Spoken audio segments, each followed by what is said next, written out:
Daily Bible word தமிழுக்கு அன்புடன் வரவேற்கிறோம். இன்று ஜனவரி 22, 2026, பொதுக்காலம் 2ஆம் வாரம், வியாழன். இறைமகன் நீரே என்று தீய ஆவிகள் கத்தின. இயேசு தம்மை வெளிப்படுத்த வேண்டாம் என சொன்னார். மார்க்கு எழுதிய தூய நற்செய்தியிலிருந்து வாசகம். அதிகாரம் 3. இறை வார்த்தைகள் 7 முதல் 12. அக்காலத்தில் இயேசு தொழுகை கூடத்திலிருந்து புறப்பட்டு தம் சீடருடன் கடலோரம் சென்றார். கலிலேயாவிலிருந்து பெருந்திரளான மக்கள் அவரை பின்தொடர்ந்தனர்.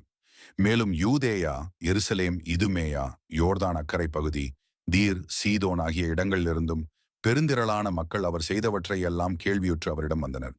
மக்கள் கூட்டம் தம்மை நெருக்கிவிடாதவாறு தமக்காக படகு ஒன்றை முன்னேற்பாடாக வைத்திருக்குமாறு அவர் சீடருக்கு சொன்னார். ஏனெனில் பலரை அவர் குணமாக்கியதால் நோயுற்றோர் அனைவரும் அவரை தொட வேண்டும் என்று வந்து அவர் மீது விழுந்து கொண்டிருந்தனர்.